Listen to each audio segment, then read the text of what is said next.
If you're new to record collecting, then you'll probably know that understanding all the different labels and variants can be quite complicated.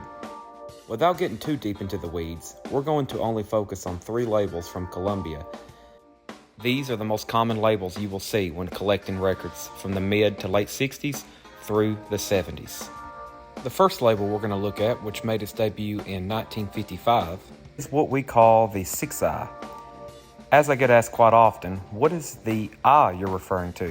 And if you look at the label at the 3 and 9 o'clock positions, you'll see the Columbia symbol, which we refer to as the I. This label was used from 1955 all the way up through 1961, 1962. From 1962 up until around 1970, Columbia used this label, which we call the 2i. Once again, at the 3 and 9 o'clock positions, you'll notice that we are now down to just 2 Columbia symbols, also known as the I. Personally, for me, this is when the labels start to become important, especially in collecting rock and pop albums on Columbia.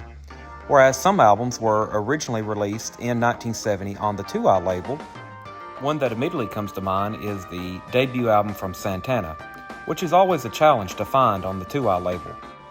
Usually at the first glance, I'm disappointed to find that it is on what I call the repress label. This label had its debut in 1970 and was actually used all the way up through the 90s. While there are some subtle variations within this label, for almost 3 decades, this is the only one we have to reference. With this being said, to identify exactly maybe what pressing you have to look a little bit deeper into the matrix numbers or runout in the dead wax.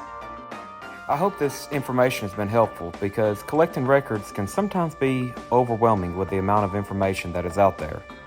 We've just learned about 3 labels, and within those labels we could go even deeper.